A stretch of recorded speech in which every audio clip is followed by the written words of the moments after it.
fluent and chill. I'm fluent. He's chill. And we got a big show today. Big show. Big show, Jay. How you doing, man? Good, Joe. Real good. I like you warming up. You're ready.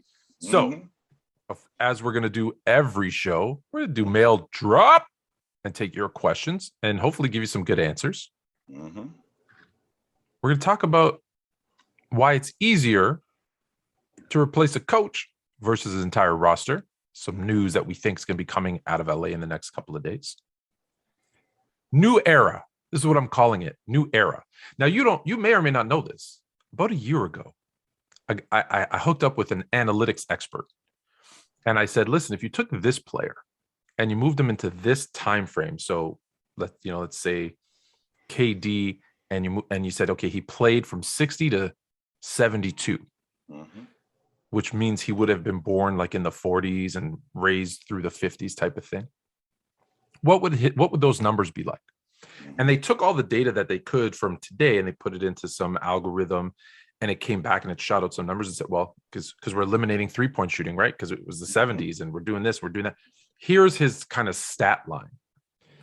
People didn't like that because they were like, well, that's all based on numbers and statistics. So what you and I are going to do is, some people have thrown me some names and some decades. We're going to take a player, put him into that decade. Now, I use the term truth, and people got mad because I said, we're going to tell you the truth. And like, how do you know the truth? And you're right. We don't know the truth. We're going to give you our opinion. Easy. You know what I meant. You know what I meant, right? We're not going to let emotion do it. We're going to try and be as analytical as possible and not just kind of say, I love him and he's the greatest. Because there's a guy I know, PSHH from the You Should Know podcast, who said he's sick of talking to old heads, and he went on some rant. He won't debate me. He's scared of me, but we're cool. We're friends. He's been on the show, friend of the show. So we won't. I like his stuff. But before we do all that, I think there's football's going on right now. Whoa, Tone, not just football. Not just football. Let's make sure we get it correct now, Tone. We got the playoffs. Oh, is that important? Yeah, that's very important. Okay. So we'll go. Let's go through those divisional round games. We recapped last week the wild card. I want to make our picks, but I want to give us a little bit more in depth. We don't normally talk. We just normally make our picks. We don't go in depth. So let's do a little bit. We're gonna start in the NFC. No, you know what? No. You're a 49ers fan, so we're just going to start in the AFC. So let's start in the AFC with what I think is going to be the best matchup of the week. Let's kick it off with the best one. The Bills versus the Kansas City Chiefs in Arrowhead. Bills looked dominant against the Patriots last week. Yes, they did. Kansas City starting to look like that team that we thought they were going to be. The offense is starting to click. Your thoughts, sir? Well, let's start the conversation, Tone, with the logic that Patrick Mahomes and Josh Allen are almost the same. So we completely forget how erratic Josh Allen could be, where he could throw 5 touchdowns in a game. He could also throw 6 interceptions in a game as well, and he could kill you. Patrick Mahomes never shows that kind of instability whatsoever. Even if he's playing bad, he always keeps it under control. Always. Now, with Josh Allen being the team's leading rusher, I think that's a bit of an issue because they need that run game to open up their pass game. Absolutely they do. Weather's not going to be an issue because it's cold in Kansas City. It's cold in Buffalo. So weather's not going to be an issue. And the last time these guys met, which was last year in the AFC Championship, I think that Patrick Mahomes was a little more seasoned. I think that he was a little more level-headed, and I think that they had a better game plan against Buffalo. I think Buffalo Sunday, I think that they come in with a bit of a better game plan. I think you're going to see a lot more Josh Allen run heavy. I think you're going to see a lot more Stephon Diggs, not in the long ball, but more short digs, more 5-yard hooks, 10-yard digs. I don't think that you're gonna see Josh Allen airing it out. And the reason why I don't think you're gonna see that is because that's when he gets himself in the most trouble, when he's doing things like that. Now that Buffalo defense, well, they got their hands full, Tone. They absolutely got their hands full with Kelsey. They got their hands full with Cheetah and Patrick Mahomes. That goes without saying. I think if they could, Kansas City's going to score. I don't think that's not an issue. I don't think that's an issue. Kansas City's going to score. But if they could keep this game between 25 and 30 points, I think that they got a good shot at winning. Kansas City, I think we all agree, has the better offense. Yes. Did Kansas City find a running back? Because I think McKinney, he looked good. Not bad. He looked really good. Not bad. And if you could get a running game in Kansas City, now they're even more dangerous. And their offense, again, when their offense is clicking, they're impossible to stop. Listen, let's be very clear before I get attacked. I'm not knocking Patrick Mahomes at all. But I will say this. For the greatness of Patrick Mahomes, and I'm not saying he's not great. He's one of the best quarterbacks in the league. But I had this conversation, and they were like, listen, he threw for 5,000 yards and 50 touchdowns. And I say this, he did. In 2018, his first full year as a starter, right? He sat on the bench the first year behind Alex Smith. He comes out as a first-year starter. There's no tape on him, really. Which helped him, by the way, Tone. Let's make sure we clear on that. That's why I brought it up. And he throws for 5,000 yards, 66% completion rate, 50 touchdowns, just goes crazy. 12 interception. Now, I'm not suggesting that what I'm about to say is pedestrian. However, so he goes from that 5,000 yards, and I get it that he didn't play as many games the following. I think he only played 14 games. But then his last 3 years have been 4,000, again, over 4,000 yards. So let's be clear. I just want to put that out there. But 4,000, 4,700, 4,800 in 14, 15, and 17 games. Okay. Touchdowns, 26, 38, 37. Interceptions, 5, 6, 13 this season. I know those were early. And completion percentage, 65.9, 66.3, 66.3. We've talked about by year 5, we know who you are. So everyone wants him to be this 5,000 yard, 50 touchdown quarterback, when in reality, he's kind of this 47, 4,800 yard, 66% completion, 37, 38 touchdown quarterback. Like that's still great. That's elite. Right? It's elite, but let's people are putting him into the top 5 all time. And that's why I'm just like, oh, hold on. Easy. He's got to do this for a few more years. So the reason I bring that up is when you look at Josh Allen, you've seen a progression of him getting better. Patrick Mahomes, like he just started elite and plateaued, I guess is the best word I can use, is that he took that jump. He went from non-starter to superstar and he's kept it, which is amazing for 3 years. If he can do this for a number of years, listen, he's a Hall of Famer, probably, if not already. Right? Been to the Super Bowl twice, won one. Right? That's an incredible start to a career for your first 4 and almost 5 seasons, because he's now. Let me ask you this though, Tone. But with that being said, in Josh Allen's trajectory, is it more this, or is it more this, then this? That's exactly what I was going to get to. Is that he's kind of done these like up, step, but each time he goes up, when he ascends, it is higher than the last time. Right. So the reason I bring that up is if last week was that ascension where he had a great game, and this week is that step down, like if it's week to week, then the Bills are in for a long night. Yeah. If, however, it's a playoff ascension where he's going to have a great playoff run, then I think the Chiefs might be in trouble, because the one thing the Chiefs don't have is a very good defense. They got better throughout the season, but they're not very good. So to your point, yeah, they'll have to hold the Bills to that 30 point, because if the Bills can go off and drop 40 on you, so can the Chiefs. And that's why I say this is the most. I'm taking the Bills in an upset. Okay. I'm taking the Bills in the upset, and it's not because I live close to Buffalo. I think it is because Tone is a homer. Let's make sure we clear on that. But with that being said, I think that this is going to be more, because they know who Kansas City is in terms of their offense.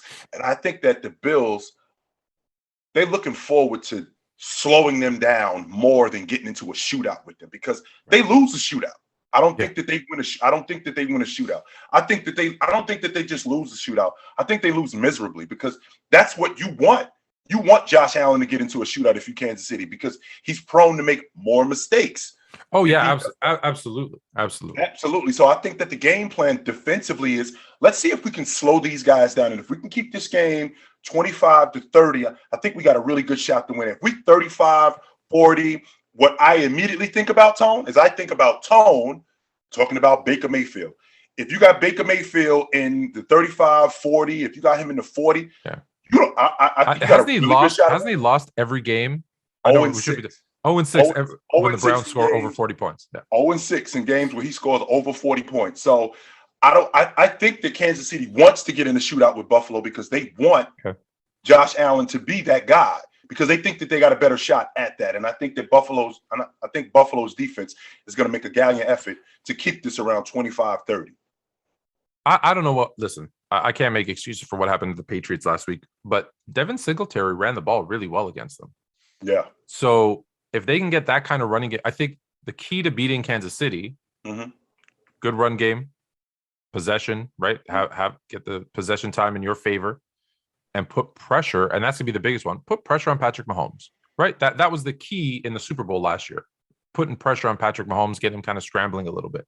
So are you I don't Kansas City? Are you picking Kansas City? I think Kansas City beats them. Okay. Tone, he's so good improvising. He's so good on the run. He's so good. He's great when he gets to sit back there and throw and process, but he's so good at improvising, man. And with broken plays, he's even better. So again, I can appreciate Buffalo what they're going to try to do, but I ultimately think the Kansas City beats these guys.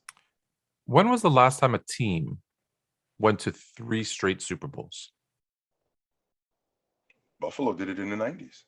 But wait a minute. Yeah, Buffalo did it in the 90s. I think that was the last team. I think so. I feel like maybe the Patriots did it once, but I don't think they did. I think no, they didn't. They won it. They beat the Rams, right? And then the next year, who they beat? I think they went back to back, right? No, they beat the Rams. The next year, they didn't make the playoffs. Right. Then they beat Philadelphia, and then they beat Carolina. So they went 3 times in 4 years. 3 times in 4 years, correct. So the last time was the 90s Bills who lost all 4. Well, wait a minute. They went four in a row, right? And then the Patriots did it again. I mean, they I know. That's why I thought if anyone did it, it was probably they lost to Philly. I mean, they beat Atlanta in 16. They didn't go in 17. They lost to Philly, and they beat the Rams. So they did go 3 straight years. Now that I think about it, did they go 3 straight years? Yeah, okay. Yeah, so 3 straight years. So do you put the Chiefs on that same kind of with the Patriots? Do you think they're as good of a team?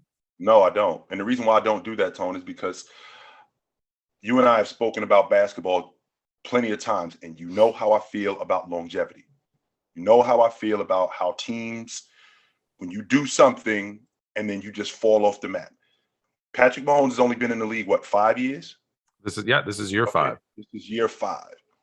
If I can see these guys continuing to do that, then we can have that conversation. But as of right now, it's basically like Giannis. Giannis has only been as good as Giannis has been. Well, he's only been doing this for about 4 or 5 years.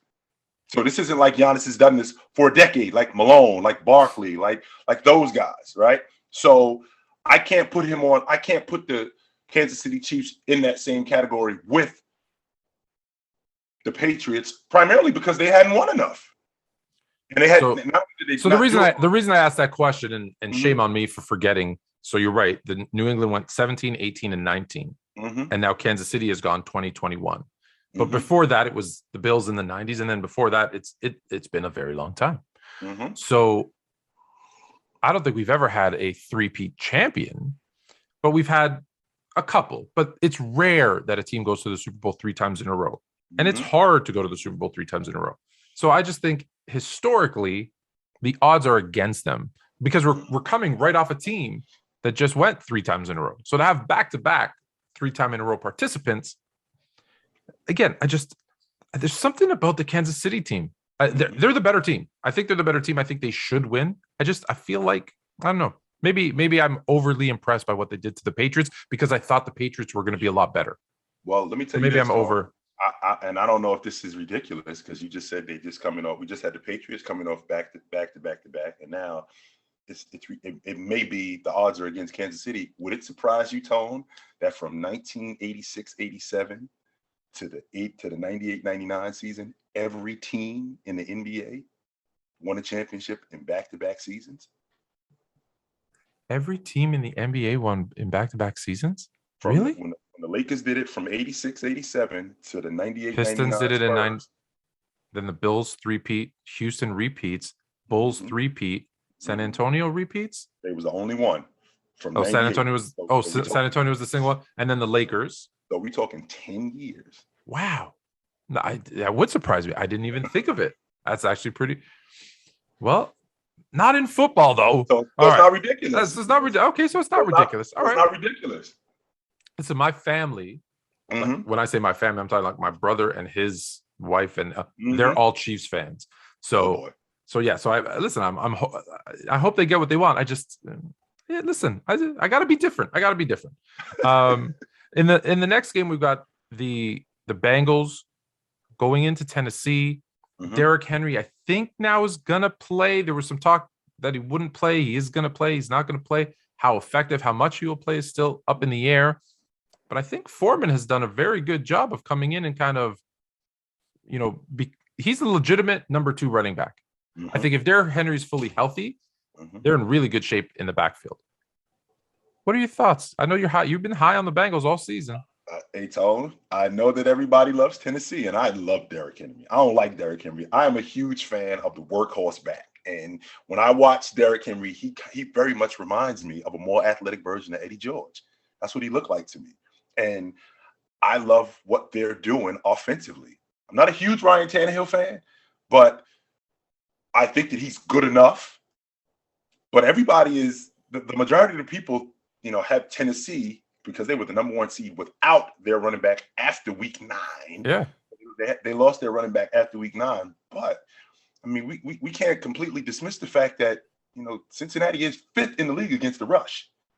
They're 5th in the league against the rush. And the most important thing, Tone, T. Higgins, he was already there. Tyler Boyd, already there. I'm going to get this guy's name right. CJ Uzomah. Uzomah, that's him. Uzomah was already there, right? Uzomah was already there. So Joe Mixon was already there. We already have our mix of guys, no pun intended. So what are we missing? We're missing our quarterback. So we get our quarterback, and now we've put it together. The defense is already solid, right? The defense is already solid, but now we got our quarterback. And maybe we have the ingredients to win this thing. Tone, don't be surprised to see the Bengals in the AFC Championship game. I wouldn't be surprised, but are you picking them? Yes, I'm picking Cincinnati to go to the AFC Championship. I think that they're going to beat Tennessee. And the reason why I think that they're going to beat Tennessee is because I think that, 1, they got the better quarterback. 2, I think that they're better against the rush. Derrick Henry hasn't played in almost 2 months. Almost 2 months. So he's going to be rusty. And one thing that I've always heard from not just running backs, players who've come off major injury and getting themselves back into the game, the one thing that I've always heard from them is, I'm waiting to get hit. So once I get hit, then I feel like, okay, well, Derrick Henry's not going to get hit. He's going to hit somebody. Yes, he absolutely is. Now, he's going to be rusty, and I don't think that he's going to be as effective as people think. And I think that Cincinnati has a really good opportunity to control the tempo of this game. I think that their offense is better. I think that their defense is just as good. And I think that this is going to be a 1-possession game. And I think that Cincinnati beats them. I could go 2-0, 1-1, or 0-2. I appreciate that. However, every time I've bet on the Bengals throughout the years, I've been wrong. Every time I've bet on the Bengals, I've been wrong. Every time I've bet against them, I've been wrong. And that's not why I'm making this pick. I'm making this pick because I'm looking at a few things. One, I was asked, who's my coach of the year? And I picked Mike Vrabel. And I said, the reason I picked Mike Vrabel is there's no other coach in the NFL because there's only 2 that have a bye. So that was easy. So he's got the best record in the AFC. He got the bye. No other head coach in the NFL lost their absolute unquestionable best player. And when we all thought, right, just imagine if the Bucs lost Tom Brady. if the Packers lost Aaron Rodgers for an extended period of time, if that team, you immediately would think that team's going to drop off. I thought they were overtime. I did. But if that team continues to ascend and becomes the number one seed, you're picking LaFleur, you're picking Arians as the coach of the year. So that's why I picked Vrabel. You lost by far your best player, and you kept winning. You found different ways to win. I think it allowed the defense. Before you go any further, Tom, before you go any further, let me ask you this. Not just his best player. Was he arguably the league MVP? Arguably the best player in the league. Yeah, I think if he is healthy the whole season, we have our first running back as MVP in a very, very long time. Since Adrian Peterson in 12. There you go. So I've got coaching. I think he's my coach of the year. You're now getting Derrick Henry back. So even if he's not at 100%, which I don't think he will be, there's some emotional kind of lift I think that they get.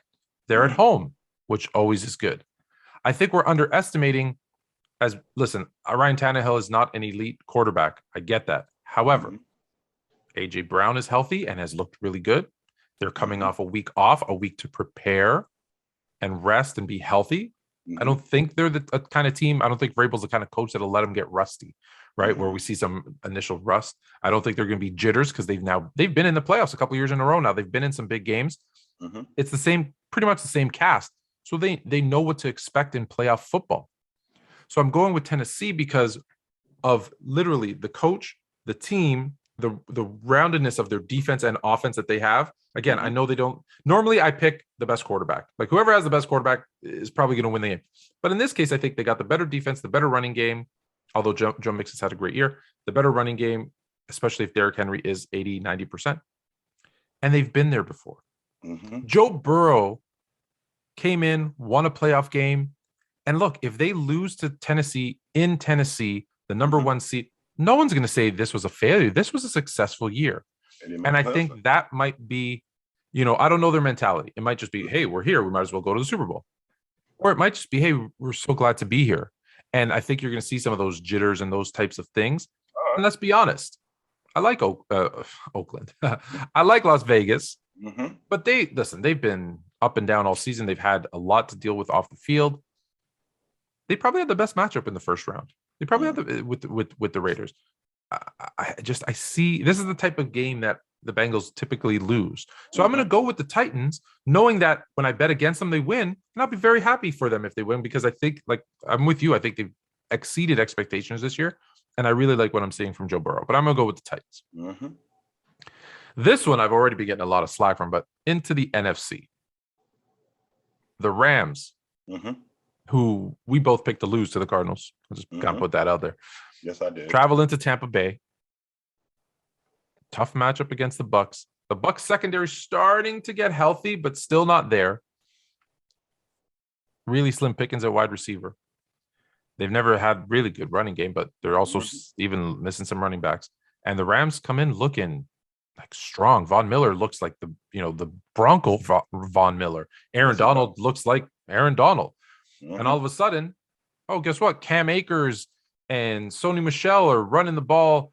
They ran the ball 38 times. Now I get it. They had a lead. So, part of that was situational, but 38 runs. And did McVay, I say McVay protected Stafford. He only threw the ball 17 times, 2 touchdowns, 0 picks, not a lot of deep shots, some nice throws. I think they played it safe on purpose to get him his first playoff win. They keep it going. Well, I'm glad you mentioned that, Tom, because what's the one mitigating factor here? Going on the road into Tampa Bay. The one thing that my man Tone has a very difficult time with, of all the things that's going on with Tampa, all the things that's going on with the Rams and how good they look, the one thing that is not completely kosher with Tone, and I believe his name is Mr. Matthew Stafford. Don't trust him. I think that's the one problem that we have. So I think 2 touchdowns and 0 interceptions last week is going to hurt them, because this week's going to be 1 touchdown and 3 interceptions. Well, because that's who he is. I look at what they have, and I look at what they have offensively, and I dig the fact that they are now starting to implement OBJ more. He looked really good. Good. He particularly looked good in the red zone, which I was always surprised of how they weren't using him nearly as much as they should in the red zone. Yeah. And he was way more effective last week in the red zone than he had been all season. Well, when I look at a nice throw too. Yes, sir. He had a nice throw. He had a very nice throw. When I'm looking at this group, and offensively, I think that they have the pieces that they can handle Tampa, because Tampa's pretty beat up. Yeah. Tampa's absolutely beat up. You know, they have a secondary issue. Mike Evans has been up and down. Well, and can I pause you there? Do you think, is it just Ramsey on Evans and make someone else beat us?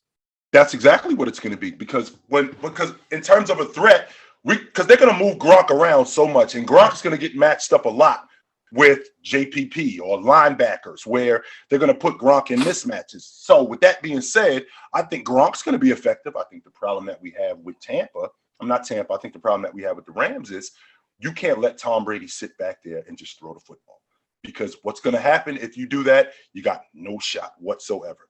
But back to our mitigating factor here, which is Mr. Matthew Stafford. And if I don't think that Todd McVay can protect him this week, because they need to throw the football. Because the one thing that Brady does, they move the football with Brady, and they move the football fast. So, and if I may, and the one thing that the Bucs still do well is stop the run. Yes, so they do. They're stopping the run. Do we believe Sean McVay will continue to run the ball if it's ineffective, or will he say, "Forget it, let's air it out"? No, he won't. And in fact, not only will he say, "Let's air it out," he's going to have to do that. Right. Especially if they're behind, he's going to have to do that. And I think that that's the position that he may very well find himself in. And to be quite honest with you, Tone, I'm on your page when I say that I don't like giving the ball to Matthew Stafford when we're down 10 points and now we got to throw the football. I'm not really in favor of that. So it's never been more important. If the Bucs plan to win, it's never been more important for them to come out fat. Like if they can, from the coin flip, like they need to win the coin flip, take the ball and just have a perfectly scripted first series and go down and score. Dude, it's imperative. So I guess we got to make our picks, because everything you said, I would just be repeating what you said. I think the Bucs are going to need to score first, score early. The Rams are obviously going to want to put pressure on Tom Brady. We know that that's the way to beat them. Have a good running game. But it sounds repetitive. I feel like I just said this about Patrick Mahomes. Put pressure on him. Have a good run game. What's your pick? I can't bet against 12. Not with Matthew Stafford. I can't bet against 12. And to be quite honest with you, Tony, I really want the Rams to beat them, because I think that my boys, if we go into Green Bay and we beat them, we go into the bowl game, because we're going to beat the Rams. So I really want the Rams to beat them. But I'm having a difficult time betting against 12, going against Matthew Stafford. I don't think, even though they handled them when they came out to Los Angeles, I think this game's going to be different. I was want to pick everything kind of against you, but I don't. Listen, I might be wrong every single week, and the Rams make it to the Super Bowl. I feel like I'm going to keep betting against them because I just don't believe in their quarterback. I think when I look at, okay, we'll do this after the pick. I want us to rank the 8 remaining quarterbacks. I want us to rank them. Okay. But first let's get to the big one. Big one. I know we're going to disagree on this one. 49ers go into Lambeau Field. Aaron Rodgers is 0-3. It's been a long time, but he's 0-3 versus the 49ers in the playoffs. 49ers looked good against Dallas. Dallas tends to shoot themselves in the foot. What do you think? I don't like. You're the 49ers guy, so I'm just gonna let you go. Well, we had. Because how's Jimmy G? Is Jimmy G okay? Is he gonna play? He's good. Yeah, he's gonna play. We had them beat when we saw them when they came to the Bay Area. We lost on the last second field goal. We had them beat. George Kittle wasn't great, but I think that there's going to be a steady diet of George Kittle in this game. I absolutely believe that he's going to be way more involved than he was in the past. Now, I think that Green Bay, I think that their run defense can be had, and I think that Debo is going to be Debo. I think that Ayuk is going to be more involved offensively, and in the short game, I think he's going to be more involved offensively because it's going to be cold in Green Bay, right? So I don't think that they're going to air it out. I don't think that. But with that being said, I think that not like what you just got finished talking about with McVay protecting Matt Stafford. I think the same thing actually happens with Shanny. I think he protects Jimmy G. I don't think Jimmy G throws the ball more than 20 times. I think that he throws, and when he does throw the ball, I think it's a lot of dink and dunk. And I think we get past these dudes. And I can say this, Tone, to you. When I think about the Green Bay 49ers game, I think the winner of the Green Bay 49ers game represents the NFC in the bowl game. I think that winner ends up in the bowl game because I look at the Rams, and if my Niners would have beat, like I said, I want the Rams to win because we own them. I want the Rams to win because I think we go to Los Angeles and we beat them again for a 7th straight time. And I just think Tampa, as much as I can't bet against 12, I just think he's too beat up. I think they're just too beat up, and I think that we'd have. But I'm not looking ahead. I'm not looking ahead. What I'm looking at right now, I think that we got a really good shot at going in there and beating Green Bay, and I think we do. Listen, any given Sunday, anything is possible. Yeah. However, something about this season with Green Bay and Aaron Rodgers, just something about Aaron Rodgers this season. I don't know if he wants to have this, beautiful story of, finally getting over that NFC hump. It's been a long time since he's won an NFC championship game. He's 1-4. The one that he won was his first one where he didn't play well. Over 10 years ago. Yeah, it was a long time ago. And I feel like this is his, his year. Mm-hmm. And when you look at it, when you compare quarterbacks, well, the Packers have the better quarterback. Mm-hmm. When I look at the running game, I like the scheme that the 49ers have in terms of their running game, but I think the Packers have a better backfield in terms of who's back there. Like Aaron Jones is better. I say Aaron Jones and Dillon combined, right, are better. Mm-hmm. I look at their top receivers, and I think the Packers have the better wide receiver in Devontae Adams. Granted, Kittle for sure is the tight end. They have that advantage there. Defensively, I think that's where the defense, where if the 49ers do excel, I think the 49ers have the better defense. So when it's that close, I look at defense, running game, quarterback, home field. Mm-hmm. So the Green Bay Packers have 3 of those 4 checks. So right. I think it's going to be a really, really close. I think it's going to be like that game in San Francisco. Mm-hmm. It's going to be a field goal either way. So right. Is it going to be Robbie Gould or is it going to be Mason Crosby who win the game? As for all the great players that we talked about, it's probably going to come down to one of those 2 guys and their foot. Well, let's take it a step further than that, Tone, because let's get rid of this Lambeau Field allure. Because no, I'm not a. If it's really cold, maybe, right? Even still, it's been proven that you could go in there and win. Yeah, Atlanta did it. Yeah, Atlanta did it. Tampa did it last year. Yeah, my 49ers did it earlier in the decade. It's been not this decade, but when we had when we had Kaepernick, we went in there and won. So it's not ridiculous, Tone, that we could go in there and win. And it's because it's happened in the past. So I'm not on the allure of Lambeau Field like it was when they had Brett Favre, when it was almost impossible to go in there and win. I take that off the table. I think it's more likely now, but I think, again, I always bring up how poorly his record, Aaron Rodgers, is in NFC Championship games, but he's completely. It's the reverse, right? In the playoffs, the rest of the time he plays great. So Again, I think it goes either way. I'll go with the Packers. You got the 49ers. Mm-hmm. I said let's rank our quarterbacks because I wanted to say it, right? If I go through mine, who's left? I got Aaron Rodgers, Tom Brady, Patrick Mahomes, Josh Allen, Joe Burrow. I can interchange those 2. Jimmy G. And then it's a toss-up between Matthew Stafford and Ryan Tannehill, but I got Stafford just above Ryan Tannehill. That's about right. Yeah. That's how I feel about Stafford. I think the reason I have, people are going to say, Jimmy G, you have Jimmy G over Matthew Stafford? Mm-hmm. Yeah, because he's consistent. He's not great. He's consistent. He wins. The percentage of games he wins is insane.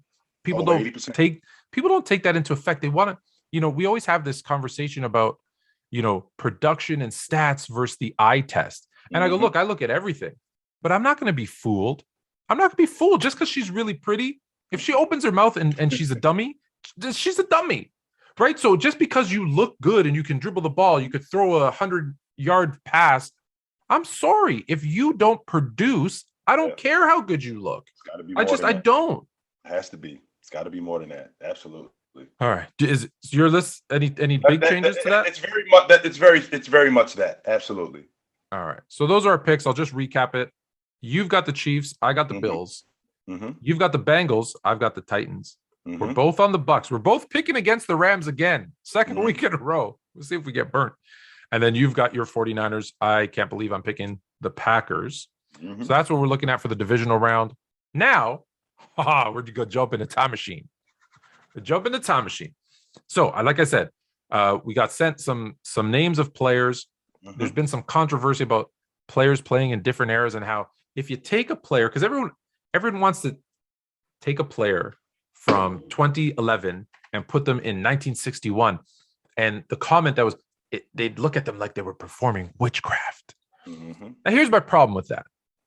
And I used an analogy from business because that's what I know. And everyone's like, that's a terrible analogy. I don't think so, Tim, because here's my thing.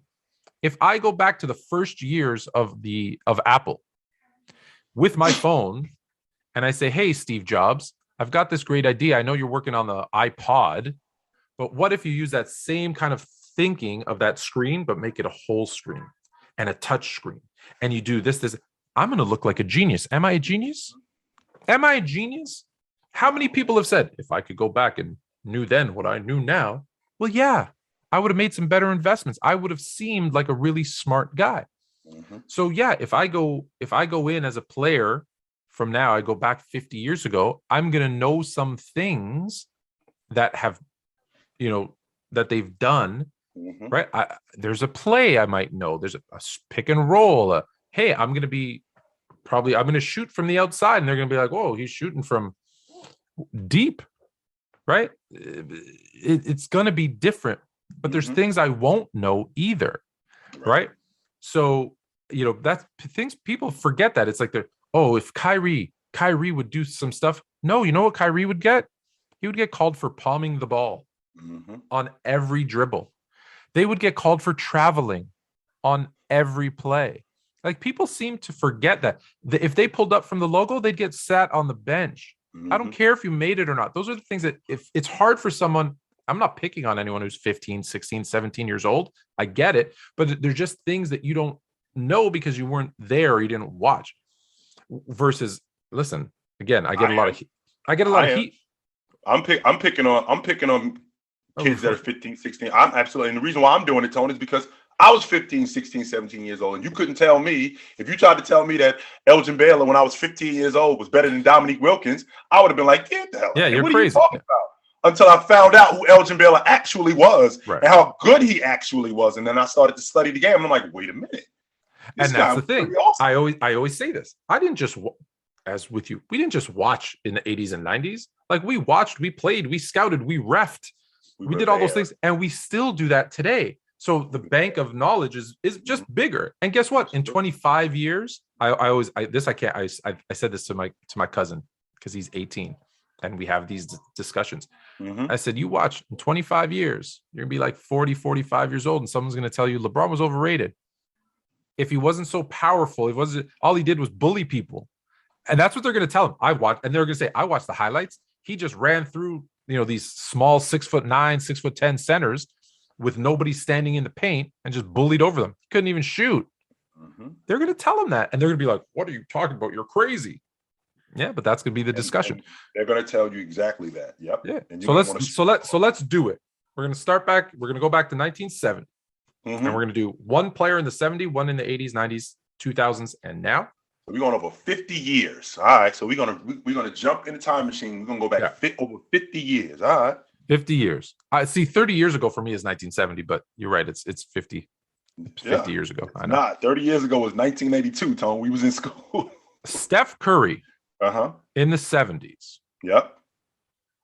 Magician. Superstar. Greatest of all time. Well, or something different. Well, you got to remember what kind of game Steph Curry has. Steph Curry's game is predicated on him shooting the long ball. That's his game. The game wasn't the long ball wasn't introduced to the NBA. It was in the ABA. So we got to take under consideration, would Steph even play in the NBA? He might play in the ABA because that's where the long ball was. And that's Steph Curry's game. So he might be playing for the Kentucky Colonels or the Virginia Squires or something like that. Now, that might translate in terms of shooting the long ball because it was more of a show during that time. But in the NBA, the long ball wasn't introduced until 79. So Steph Curry being as good as he was with the peel, I mean, Pistol Pete was good with the peel. So it's not like he would be the only one. It's not like he'd be the only guy in the league that was just so. And if I may, and Pistol Pete was shooting the long ball. Yes, Pistol Pete was shooting the long ball. Yes, he was. Absolutely, he was shooting the long ball. Pistol Pete was really good as a passer. Pistol Pete was really good as a showman. So for Steph Curry, the idea that Steph Curry would be averaging 50 or 60 back then, I completely disagree with that. No way. I think that he would be. I think that he'd be good, but the idea that he would just destroy the 70s, no. I think that he'd be really. I think that he'd be really good though. Listen, I've said this and I'll say it again. I think every superstar, every star player would be a star player regardless of era, regardless where you put them. What era it is, because they would adapt. Be a star in the 70s, no question about that. Let's be clear. Like, so when people say, like, someone said Wilt, and we'll get to Wilt in a second. Wilt would be Clint Capella today. No, I almost had a heart attack because I'm like, you're crazy. So let's stick with Steph. So the reason I brought up Pistol Pete, because I think Steph Curry is better. I think he's better than Pistol Pete, but I think that's the type of player because people forget. People think like they didn't know how to dribble. Like if you look and see what the Harlem Globetrotters were doing with what they played, that was back then. That was the 60s and 70s. And they were doing the same dribbling between the legs, going down, spinning. They were doing all this stuff. And Pistol Pete was bringing the no-look pass, behind the back pass. He was doing all that stuff, and he was shooting from the outside. So much so that the one season that Pete played with the three-point line, not a big sample size, but he shot like 50, 60% from three. So it's not like there weren't shooters. Here's the thing, what I think of Steph. I think Steph's going to be that he becomes a traditional point guard. I think he is along those lines where he's distributing. So I think his scoring goes way down. I think it goes way down. I'm talking like 15, 17 points a game way down. But he's averaging, like 9, 10 assists. I think it'd be right because what was the game in the 70s? Put it into the big man. Now, depending on the team he's on, right? But if he's on a team with Wilt, since Wilt played for the Warriors at one time, granted that was 60s, but if he's on a team with Wilt, what's he doing? Well, throwing the ball into Wilt. He's getting the ball down into Wilt. And when Wilt is, quadruple teamed, maybe he'll kick it out to Steph, who's going to hit the open jumper. Yes, he is. So again, still a star, still a superstar, still a perennial all-star. We're going to talk about him. Like if he was dropped in there and then we fast forward to today, we'd be talking about, man, that's Steph Curry, right? He really innovated the way that we dribbled and passed, and what a great point guard he was. That's what I think we have in the conversation. And also, Tone, don't leave out the fact that it's not like we dropping Steph Curry into the 70s for one game. We dropping him into this era, which means that the teams are going to adapt to this guy. Well, this is his game, so we got to learn to do this, or we got to put this in our game. And I'm going to be better as a point guard. I got to learn to defend better, as opposed to he's just going to be walking up and down on you guys for the next 10 years. Well, wait a minute. That's not true. Walt Frazier would adapt to Steph Curry's game, right? Pistol Pete would adapt to Steph Curry's game. All the great point guards during that era. Oscar Robertson in the 70s would adapt to Steph Curry's game, as opposed to, well, we haven't seen this. Well, it goes back to your analogy where you say to Steve Jobs, well, how do you feel about the iPad as opposed to this phone? Well, immediately, that's not just one thing. The smart people in that room, they're going to expand on that. Yeah, they're going to go, oh, that's a great, exactly. They're probably way more ahead now. Right now, the phone probably is a hologram. If we started with this back then. Right. They're going to expand on that. So coaches are going to expand on what Steph Curry is doing. Well, maybe we should add that to our game, and maybe we should add a player like that, or maybe you should add this to your game, as opposed to the idea that you're just going to drop this guy, Steph Curry, who I do think will be the star. 100%. I don't think he 100%. Would be just okay. I think Steph Curry would be a superstar. But let me be clear, right? In the 70s, they're also going to body him up. Absolutely. Right. So if you're not able, the thing that's amazing about Steph is he's shooting from half court, and you have to, right, like, which allows him to get by you because he's so good off the ball. He's so good, with his handles. But if someone's bodying him up and he's not allowed to, let's be honest, the coaches aren't going to say, yeah, go ahead, shoot it for. They're not, because it's not worth 3. That whole field goal thing becomes irrelevant because people say, oh, it's better to shoot 35% from 3 than 40% from a long 2. Well, that doesn't exist anymore. So now the thinking still is, well, no, it's better to, hit 60% from the post than 35% from the logo. Right. So people forget that part of the game would have changed. And now you're not going to let him shoot that 3. Again, I still think he's effective, but I think he becomes more of a passer and a ball handler. But he's going to get bodied up. And let's be honest, his steals probably go up too, but he's still a bit of a defensive liability because the guards are going to be more. They'll be bigger. He's gonna be playing up against bigger players. Well, that's what I'm saying, Tone. You're talking about guys like Jerry West, like Walt Frazier, like Oscar Robertson. And these guys are on the other side of their careers. But great players like that would absolutely adapt to Steph Curry. I don't think he would run those guys out the game. Yeah. So we talk about 1970. I don't think he's running those guys out the game. No, I don't. And that's the truth. No, okay, that's our opinion. It's what I mean. It's the truth. Anyways, all right. Your favorite. LeBron, 1980, making his debut. I don't know. Let's put him on the Cavs. He's got the Celtics with Bird. He's got Magic and the Lakers. He's got Malone and the Sixers. How does LeBron do in the 80s? What kind of player is he? Where do they position him? Is he a power forward? Is he a point guard? Is he? Well, I've said this in the past, Tom. When I look at James, he's a bigger, stronger, more athletic version of Magic with Malone's body. That's what he looks like to me. Almost identical. I saw someone showed me the height weight thing, and it was like, oh, it's actually pretty much Malone with Malone's body. So in terms of a skill set, he could very well be put into the Magic Johnson role, where he's a distributor. He's a guy who just playmakes and passes the basketball. Now, mind you, he's going to be. Which I said this yesterday. I said this a couple of days ago. Can you imagine James running around for 10 years with Dwight Howard? Can you imagine him running around for 10 years with Shaq, or Olajuwon, with a guy like that, like Magic did in the 80s, where he was running around with Jabbar for all of those years? So if you can imagine James in the 80s running around, he doesn't even have to be running. I don't think he has to run around with an elite big man, but just a solid big man. Somebody like Donaldson from Dallas, somebody like that, or Roy Tarpley, where he's still it's a really good big man. And James's playmaking ability, I think that he would still be a superstar in that league. I still think he'd be able to go downhill. I still think he'd be able to get to the basket. I still think that his mid-range jump shot, I think that would expand. I'm not buying any of the logic, Tone, that the 80s were too rough. He would adapt to that. A lot of people who talk about James now, they're talking about a grumpy old 37-year-old man. That's what they're talking about. I think they bring up the flopping. And I always tell people, flopping is a result of reffing and rules. So if the refs and the rules dictate that if you flop, you're going to get a foul and you're going to go to the line, well, then you've taught people to do that. I don't blame James for flopping. I don't like it. But that's actually smart basketball. If someone touches you and the ref sees you go down and they call a foul and put you on the line, call it what you will. I call it smart basketball.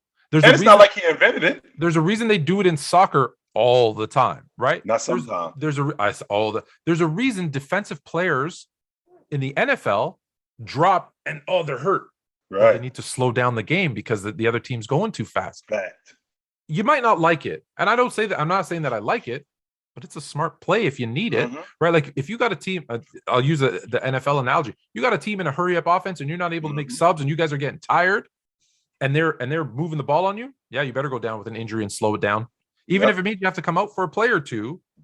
Do what you got to do to slow it down, regroup, get some new guys in, get some fresh bodies in. That's what you got to do. So again, I don't like it when I see he doesn't get touched and he's like, and he goes down like he got shot. I hate seeing that stuff, but he's not the first person to do it, and he's not the last. He's not. And until the rules change, you keep doing it. So that part, I have my problem with that part. I agree with you on the adapting. He's going to adapt. Would he be? What if they allow him to be a point guard? Mm-hmm. I think that's what you're going to see, an athletic Magic. Because I want to make something very clear, because people always say this and they're wrong. He's not a pass first player. No, he is not. He's not. No, he is they always not. Say LeBron James pass first. He's too. No, he's not. He's like not. top 7 in shot attempts or top 10 in shot attempts per game all time. All time. What did you tell me yesterday, Tony? I think he's 4th all time in points per game. Yeah, I think 4th all time in points per game. Yeah. So that's not pass first. That's not pass first. But that's what I'm saying. So in points per game and attempts per game, he's top 5, top 10. So that's not pass first. Now, I think in the 80s, though, he does become a pass first, because here's the thing. Mm-hmm. He's smart enough, right? We all talk about how high his basketball IQ is. Mm-hmm. He's smart enough to know that even with someone hand checking him, he's strong enough to go by that guy. Mm-hmm. So if someone makes the mistake of hand checking LeBron, what's he going to do? He's going to power past you. And here's the difference. Today, when he powers past you, he dunks it on you. In the 80s, there's going to be a legit 7-footer, because there's no 3-second rule, just standing there like a tree. Now, he's going to highlight some of them. But he's also smart enough to know that that's not probably the best use of my ability. I'm going to kick it out and I'm going to dish. And those 7 assists per game, right, are going to go to 9, 10, 11, 12. And that's what I'm saying. I think he's Magic. And let's be honest. Again, he'd adapt. He's not a great mid-range shooter. He's become a better shooter throughout the years. But, people are saying prime LeBron. So if you're taking 2011, 12, 13 LeBron, right, not a great mid-range shooter. So people are going to challenge him to shoot. Again, in the 80s, 5 3-pointers a game, right? We got to remember, 1979-80 was the first year of the 3-point shot. The team averaged 3 a game. Not a guy. Oh, one guy. The team. The entire team. So it went up to like 3, 5, 7 as the years went on. So he's not shooting a lot of threes. His mid-range isn't that good. So what is he going to do? Well, he's going to use his athleticism. And that's why I think when we do the Jordan LeBron comparison, so hard. But when we do the Magic LeBron comparison, that's a lot easier, because just imagine if Magic, because they're about the same height, right? LeBron is stronger and has and can jump, where Magic was not really a jumper. So imagine athletic Magic Johnson. Yeah, like I would love to see that. That would be Showtime. That would be Showtime. Just imagine if not only Magic was doing those passes to Worthy and those and Coop for the dunks, but if they stepped away from him, he just went down the lane and did it himself.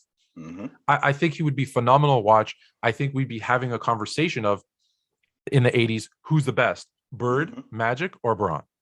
But I think statistically, I do believe that scoring goes down a little bit, right? Because you're eliminating the 3, and assists go up.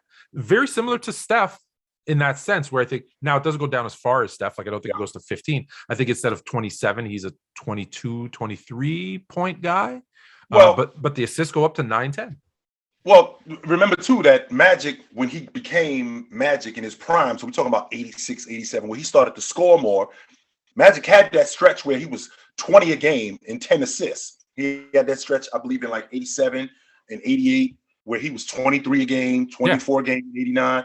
And I think James could consistently do that. I think he does that for the decade. And you know what else? I think he's a better defender. Yes, absolutely. I think you see a guy. I think James becomes the guy who's averaging a triple-double way before Russ, because he's going to get 10 rebounds a game too, because of his athleticism. And so that's where we go, wow, no one's done this since Oscar. Yeah. And that's what people are going to say is this guy's flirting with a 20, 10, and 10 every night.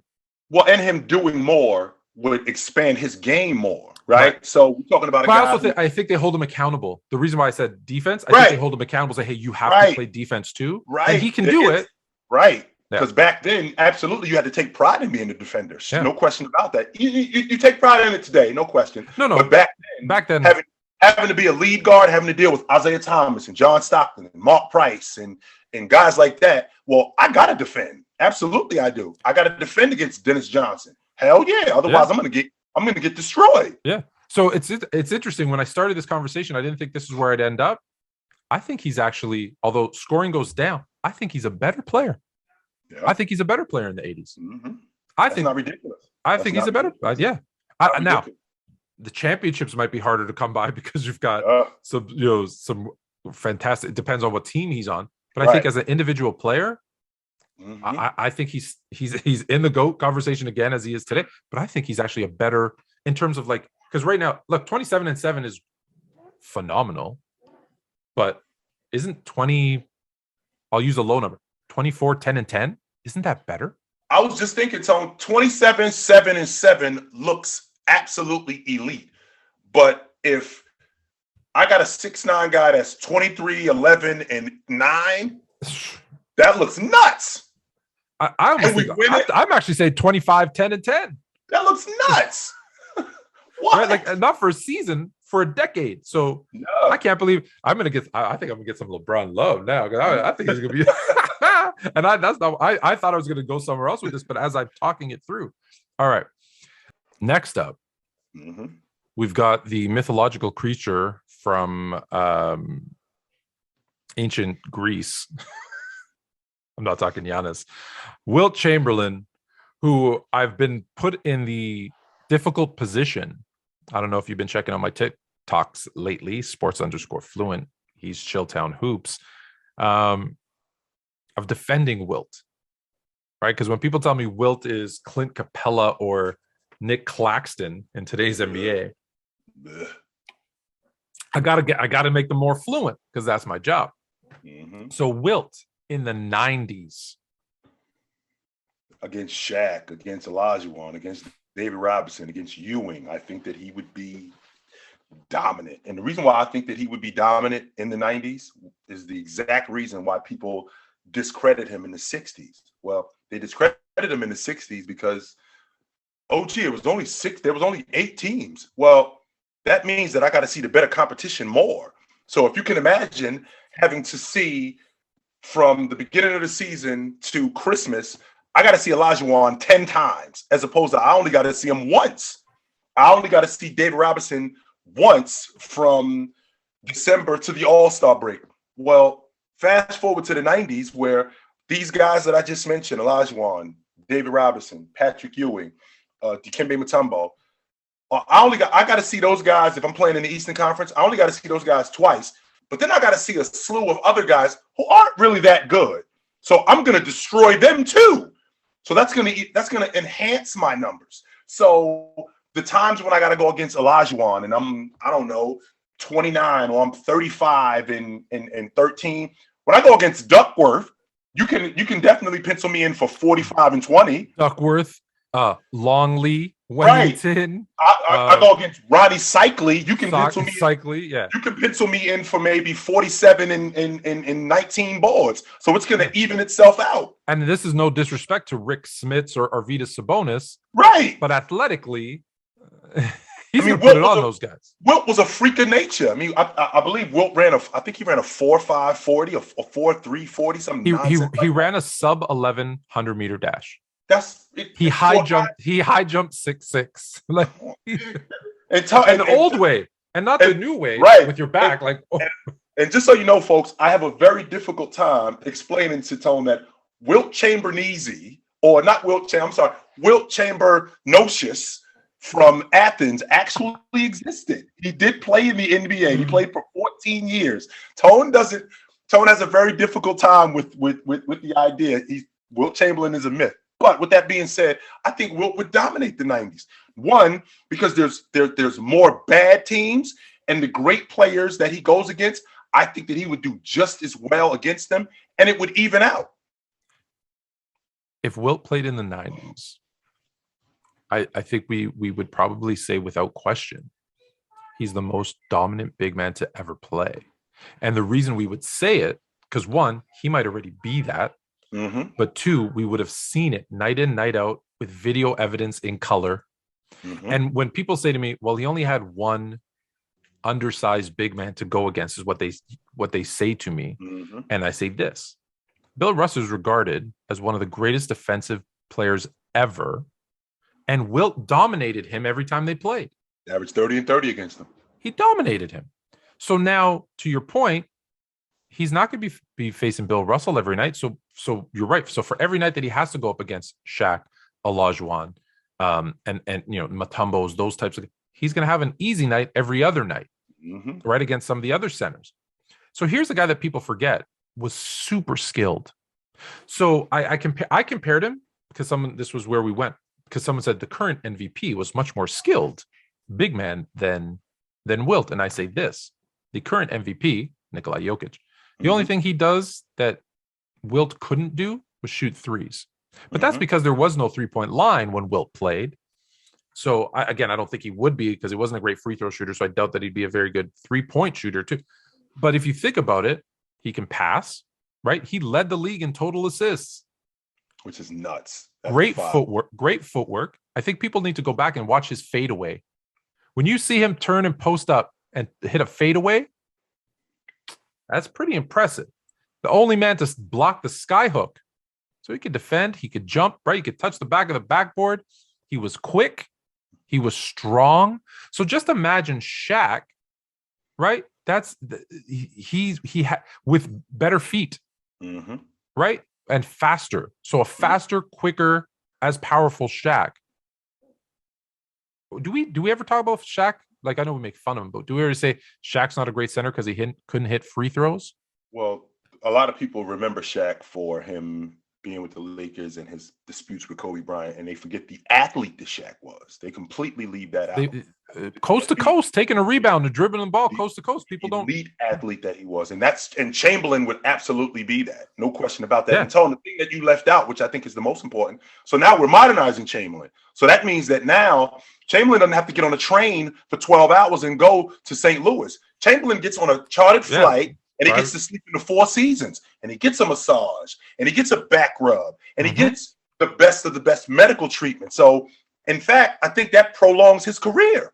I think it extends his career. 100%. So, we're talking about something completely different now.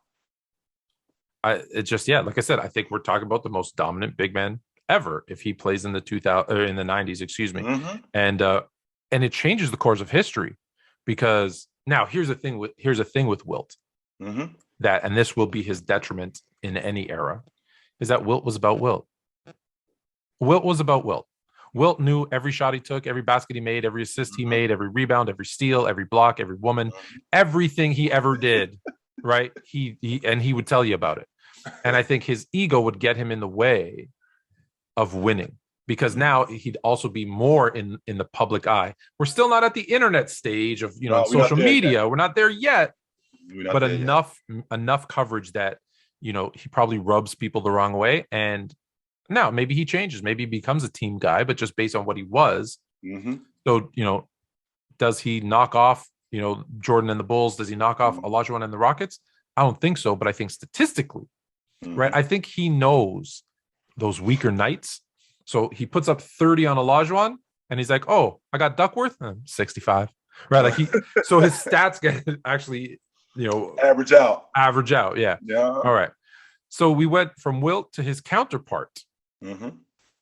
Bill Russell, drafted to the 2000 Boston Celtics.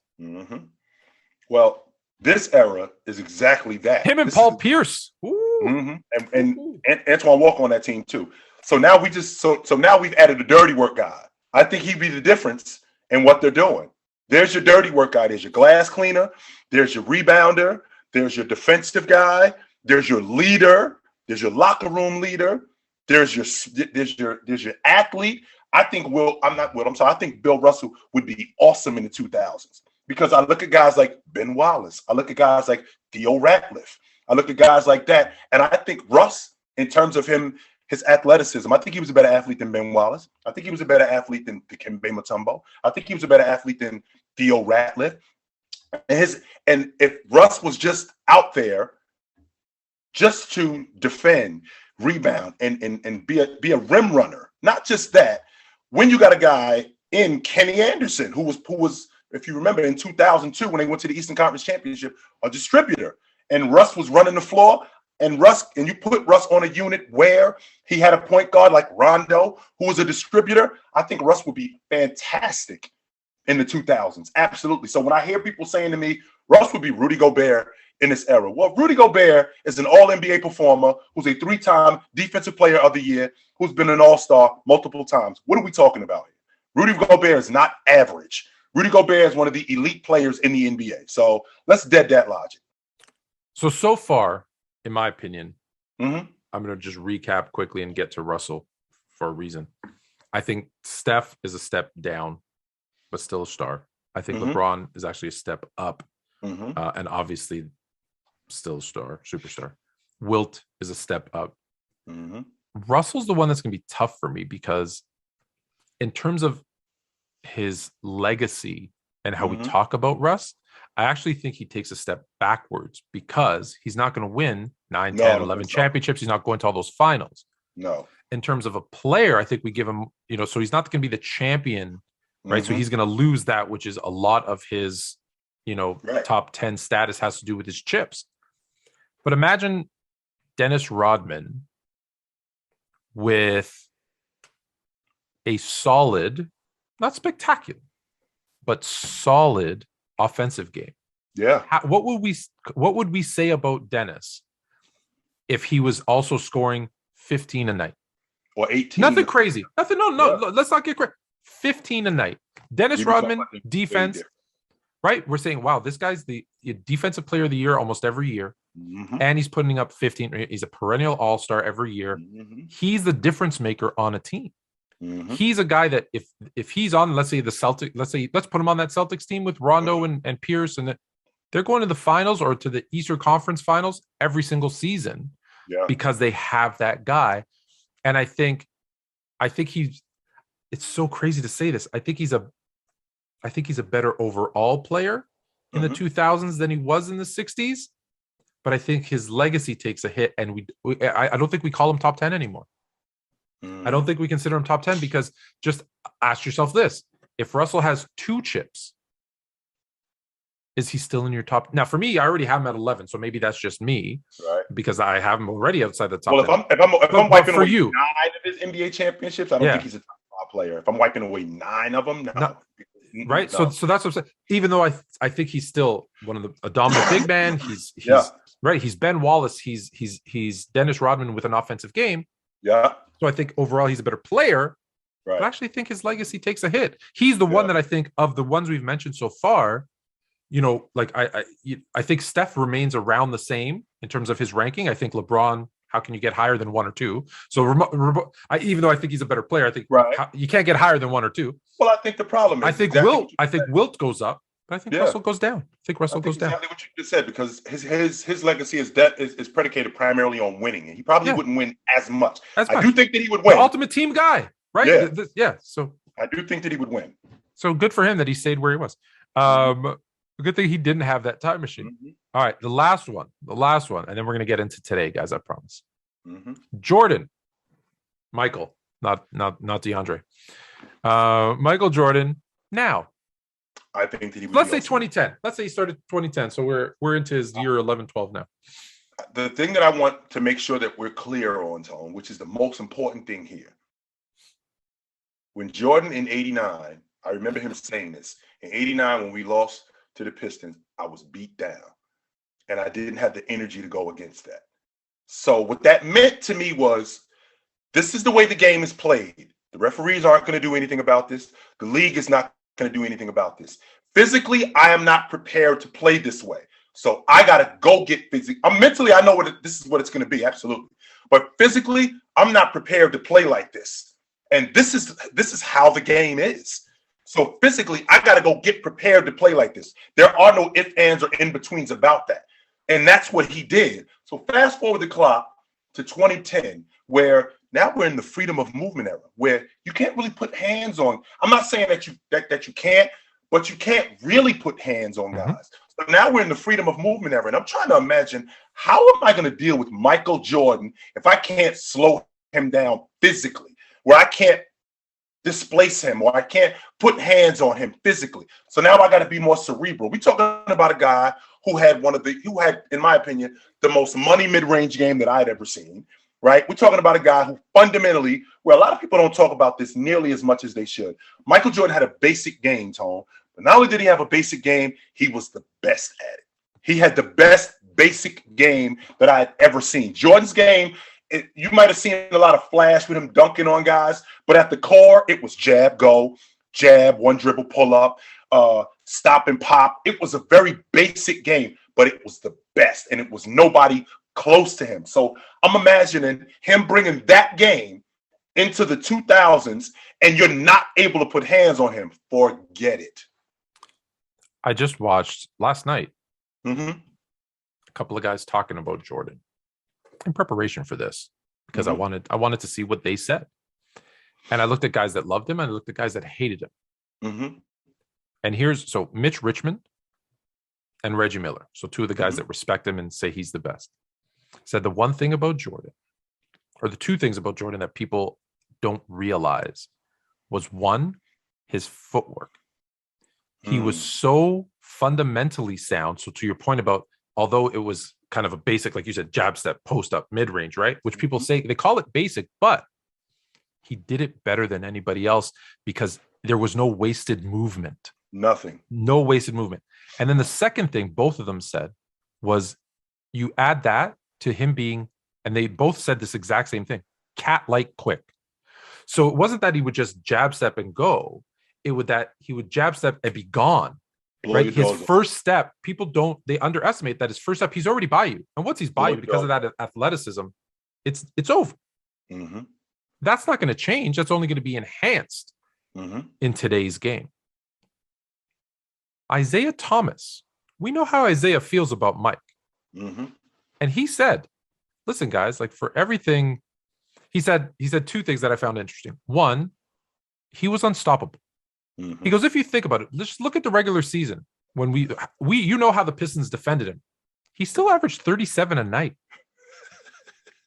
And he said, and he goes, and the only reason I can't say Michael Jordan was the toughest player I had to defend, he said, was because I didn't defend him. We all did. We had to all five of us defended him, and he still put up 37 a night. Right. So when Isaiah's gets over listen, I get their animosity. I get it. I get the hate. I get it. But when he kind of lets that go a little bit and speaks honestly, that's how he speaks about Mike, right? He's just like, I didn't guard him. We all did. And he still dropped 37 a night. This dude wasn't good. He was super nice. So, but I also argue with people on this point because, he would average 50. No, he wouldn't. And here's why he wouldn't average. Now, he could. But here's the thing that I love about Michael Jordan. He was very coachable. Mm-hmm. So he would go on a team and probably average 40 a night in today's NBA. Mm-hmm. But if he got a coach who said, hey, we need you to, do this and that so that we can win, because above all else, right, this is what he was crazy about, almost to a fault. He didn't care about anything but winning. Yeah. So if you could convince him that, hey, instead of 40, you can, drop 30 and win championships, then that's what he would do.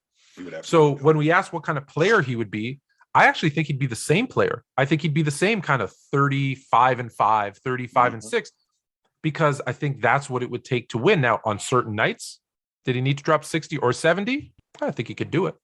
I think he would do it, right? He even said, I don't like shooting threes because it takes away from what I do as a player, which is drive and penetrate, dish, dunk, whatever. But I think if you look at the seasons where he did shoot 2 or more threes a game, those are also his highest shooting percentages from 3. If you look at him in the playoffs, look at his 3-point shooting percentage. He would adapt to that game. And I don't think he would ever be, he's not going to be Steph, right? But he's going to be, a nice 3-point shooter. Like he took 35, 36%, nothing crazy. But if he's solid, but he's going to shoot, 6 a game, make 2 of them, right? Which probably bumps his average up to about 35 a game. 33 a game. But other than that, I think he'll do what it takes to win, because you brought up a good point when you said in 89, he felt beat down and that he could, but you know what else he did? He didn't just hit the gym. He grabbed Pippen and said, you're coming with me and we're both going to get stronger, and these guys aren't going to do this to us again. And they didn't. And people forget that part too. Look, Pippen talks poorly about him now. You might not like the way he did things because he was very aggressive. But like that's the difference between when I rank him and Kobe, and people say, why do you have him and Kobe far apart? Or why is there a gap? I say, because Kobe took himself to the gym and said, F you, I'm going to get better. Jordan said, no, F that team, we're going to get better. Whether you like it or not, I'm going to punch you in the face. You're going to hate me. But it's it is about us. And people don't realize that part of it, where when he says, look, if you're not all about winning, then I don't want you on my team. I don't want you with me. People think of that as selfish. It wasn't selfish. It was, we all have to have the same mentality to win. And I think that's what actually separates him from him and Kobe, because I hear the stories that, I love Kobe, right? Like jerseys of Kobe everywhere, the magazine, like I'm a Kobe guy, but people forget that was part of his, like, people, we hear stories about Kobe didn't talk to the team for 2 weeks. He just go to the gym and work out, and right, because he was like, so that's what separates them. And I don't, so that's it. So we think Steph, lower stats, still a superstar. LeBron, actually even better. Wilt, better. Russell, better overall, but he would drop down. Jordan around the same, right? I think around the same. Does he win as many championships? I guess it depends what team he's on. That absolutely matters with the kind of crew that he's on and the kind of system that he's in and who he's playing with. Well, I put it this way: in the 2000s, right? Shaq and Kobe three-peat. I'll tell you this: if you replace Jordan, I get it. We were talking today, but if you replace Jordan with Kobe, I think the Lakers. I think he wins 6 or 7 with Shaq, because I don't think he lets Shaq leave. And I think that's the thing. Instead of pushing Shaq away like Kobe did, I think he pulls Shaq in, and I think it actually makes Shaq a better player. I think he gets him in the gym working out with him, and I think he becomes like that mentor to him. So I know I went back 10 years, but that's fair. It'd be interesting to see where he'd be today. Anyways, so speaking of, I said Shaq and Kobe, so I guess it's perfect segue into the Lakers. And I feel like people should listen to me more. And that's not my ego talking. That's not me calling myself fluent. But like I said, the Bears shouldn't have hired Matt Nagy. And I turned out to be right. I said the Cowboys shouldn't hire Mike McCarthy. And I was right. That was football. I said the Lakers shouldn't have hired Vogel. I might be right. It looks like it's on. But there are some factors here that need to be understood. I mean, this unit that he's on, it's an older unit, and a lot of these guys are past their prime, so he's getting a lot of heat for that. But Vogel's more of a defensive guy. And as you know, Tone, I can teach you footwork. I can teach you how to block out. I can teach you all of those things defensively. I can teach you technique. At the end of the day, stick your nose in there and go get the basketball. Drop your ass, get your feet moving, get your hands busy. So defense and rebounding are effort more than anything, right? So he's not getting the effort out of these guys. And Vogel's a defensive guy. He's not getting the effort out of these guys, and it shows. I watch these guys transition in terms of transition defense. I watch these guys on the backboard. So it may be realistic that he might have lost the locker room. And when you lose the locker room, forget it. There is no reason for whoever is at the helm to continue to be there, because it's basically in one ear and out the other. He's been tuned out. So if that's the case, then we have to move on. I don't think he ever had the locker room. I don't think he ever had the locker room. I think it was Jason Kidd's locker room. And I think you can see the difference. Look, there's some new players. I get that, but I think you see the offense from last year to this year isn't as fluid as it was. The defense isn't even as not close in sync as it was.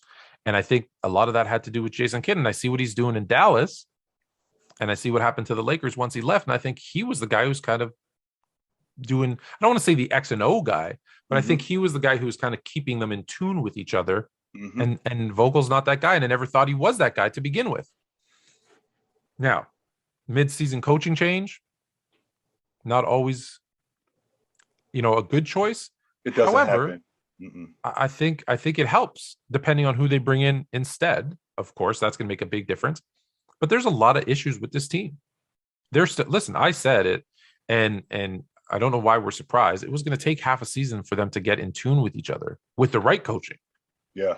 They don't look in sync. They don't look like they've identified their roles. Mm-hmm. But if there is a coach out there, I don't know if there one exists that could come in and say, listen, this is your role. This is what you're going to do. Can he magically make Anthony Davis healthy? I don't know, but because that's going to be the biggest key. Yeah. Right. Because here's the thing. I use this. I talk about this all the time in sales, right? Mm-hmm. Every it's cyclical. And so in the market I'm in, January, because it's cold, January sales always drop. And what sales organizations do is every January sales drop and they say, oh, the coach, the manager, the head, well, you're terrible and you're fired. Mm-hmm. They transition someone new in February. And then in March, when spring hits, sales take off like they do every year. And they say, wow, you're a genius. And then next January, sales drop and they go, oh, you stink and you're fired. In February, they transition. March, it takes off again. And another new genius. Every year, there's a new genius. Vogel's going to get fired, I think. I think you're right.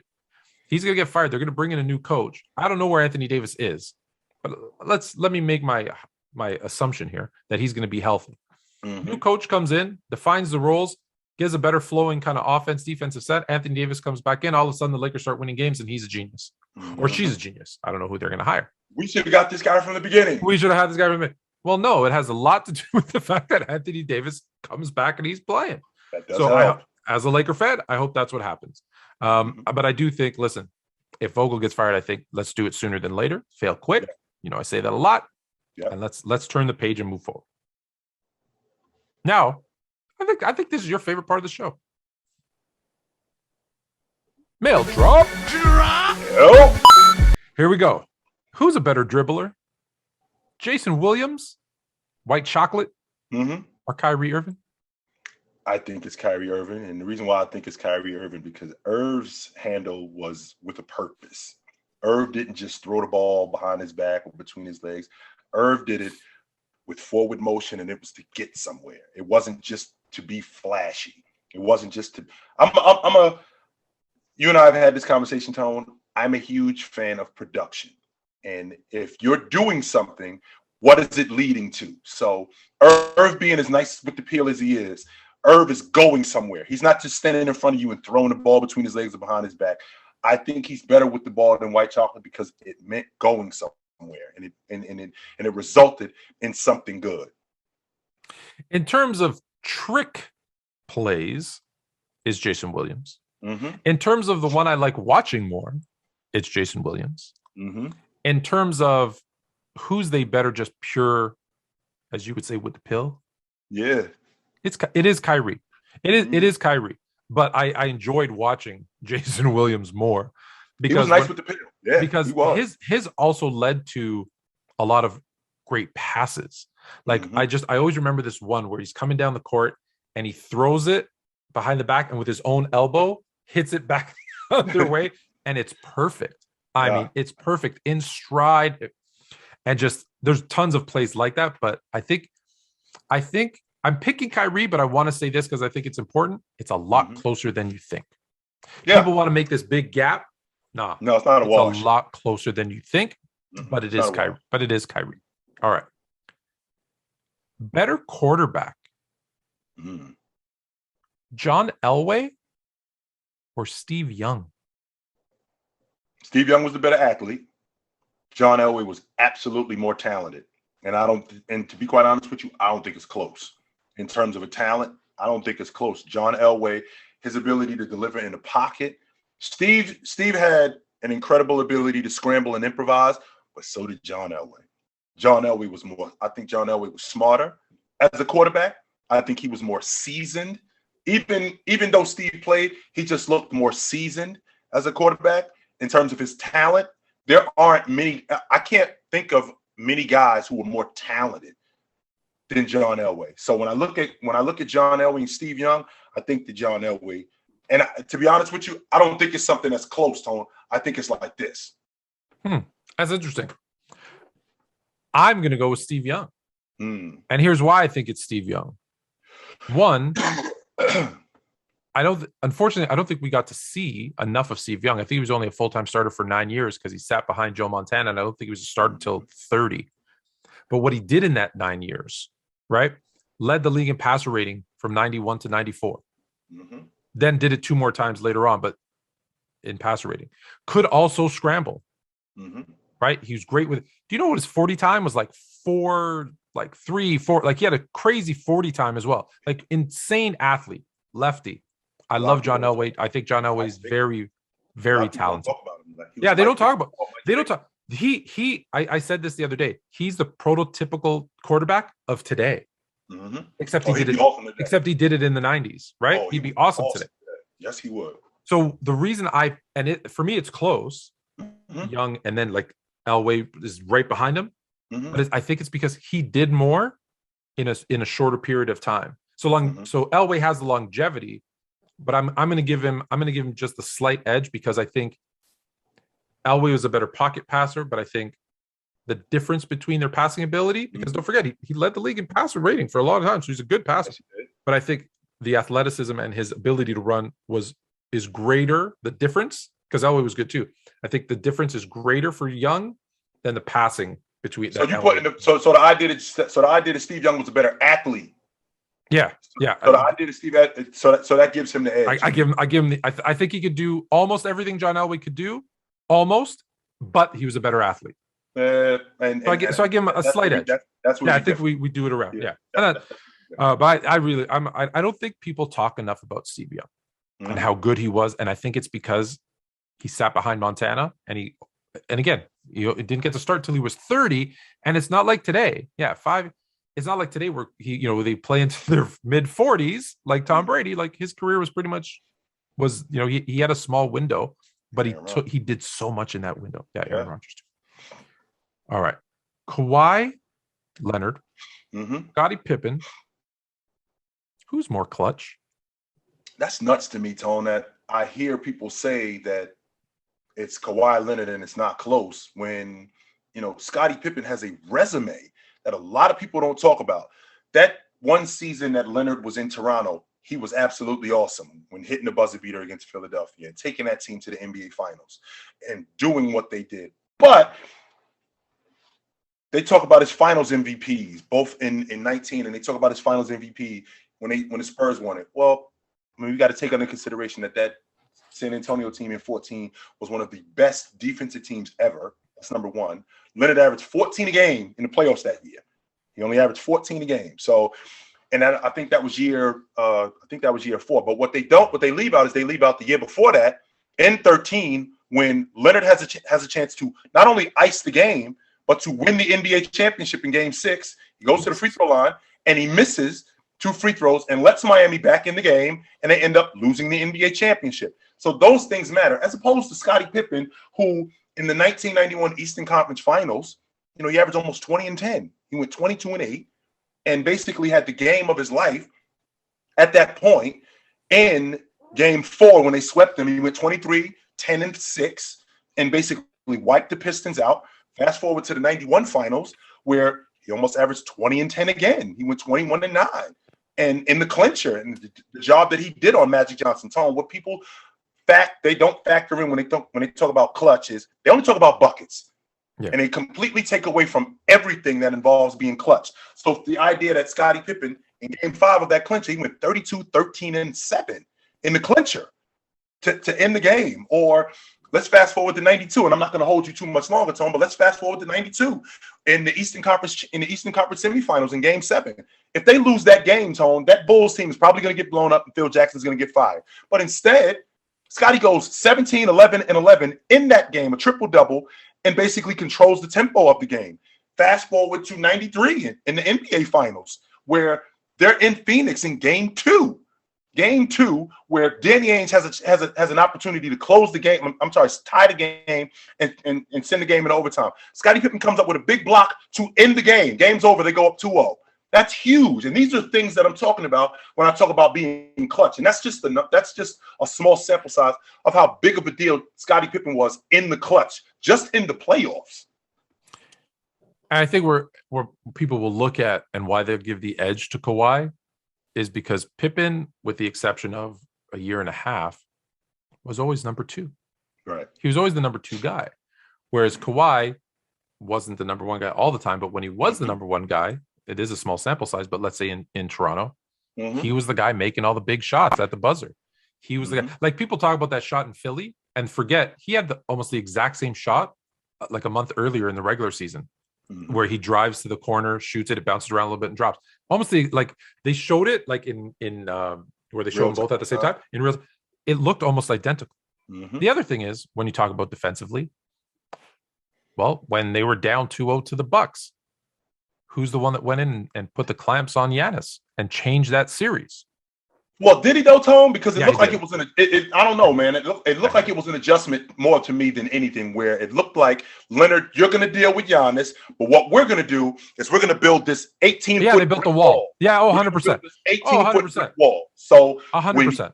But he was still the catalyst. Well, he was right in the front. Yeah, if it wasn't for him, we don't give enough respect to our frontline workers. He was that frontline. He was the catalyst. Absolutely, he was the catalyst. When he gets past you, we're going to be right here. Yeah. So I think we just saw that happen. Like, that was only 3 years ago. Pippen was 30 years ago. Right.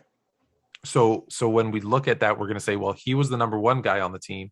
He's the one that took the offensive and defensive load.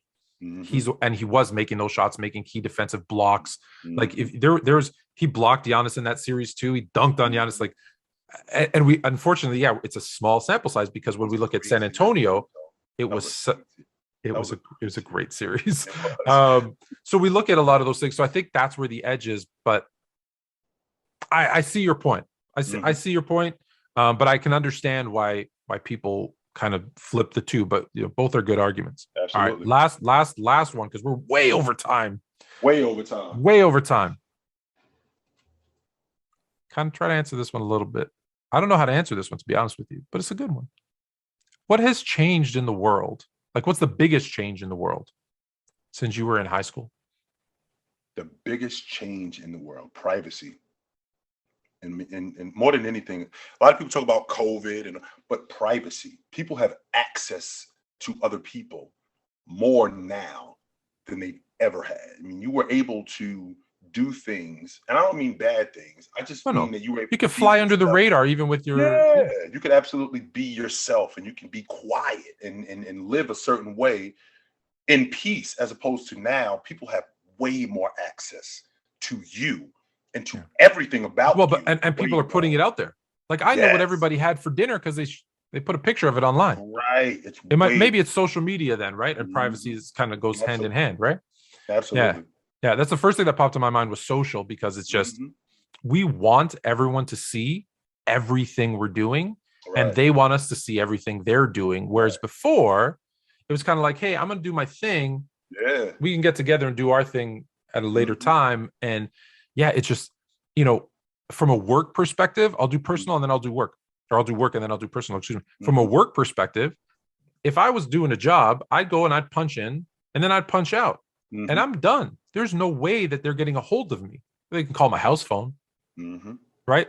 But if I wasn't there, that's it. You weren't getting a hold of me. I'll get with you later. Today, from a work perspective, well, you're almost expected to look at your texts and your emails and 24 hours a day, 7 days a week, because you have access to everything all the time. Correct. From a personal perspective, it's the same way. I would see my friends and we would say, hey, we're going to meet at the corner and we're going to play, hockey or baseball or whatever we were going to play, basketball. And then like the street lights would come on and we would go home. That was it. Now, maybe that's not high school. Maybe that's a little bit before high school, but I think the point is still there. And then I'd go home and I'd see you the next day. And rarely, like, you had to call someone and like talk to their dad, which was scary sometimes, and say, hey, can I speak with, like, especially when you were calling a girl. I tell everybody the story. I don't know if I've told you this, but my wife and I, we've known each other since we were 4 years old. And she lived right across the street from the school that we went to. And like a group of our friends was there and they said, hey, go get her, go knock on her door, tell her to come down, because we're all going to go like hang out. Me being the brave one, she lived in an apartment building. I even remember 14th floor. Went up the elevator, knocked on the door. Her dad was like a 3rd degree black belt and wasn't in a good mood. I didn't like people knocking on his door, his only daughter. I understand now that I have a daughter. I get it. I knock on the door. He opens the door and I said, hey, may I speak to, and before I could even get it, he starts chasing me. And Jay, if I'm telling you, so I have to hit the stairs. I ran down 14 flights of stairs, never any faster. I never once looked back. He probably could have stopped on the 13th floor for all I 12th floor. I bolted down those stairs, out the door. My 40 time would have been like 2.1 seconds. That's how fast I was going. And I ran out there like, what happened? I was like, let's go. Yes. but now let me snap you. Let me hit you up on Insta. Like it's completely different the way we interact with people. So I would say that's probably the biggest. And remember too, Tone, is access. To your point, access or privacy. I don't care who comes and knocks on your door. He's a jerk off. Oh no, I'm like Will Smith and Martin. I don't care who Bad Boys. Remember that first date, first Bad Boys where they come to the door? He could be the nicest guy. I don't care. Jerk off, and you're looking at him, and you're gonna want to choke him. You want to choke the life out of him. Get away from my door. So 100%. I'm shining up my guns. I'm ready for the first one that comes to the door. All right, that's it for this week. Thank you so much for sticking with us so long. If you're still here, subscribe, like. Check us out, and we'll catch you on Monday. Our next show is Monday, 8 p.m. live on TikTok. But until then, take it light. Take it.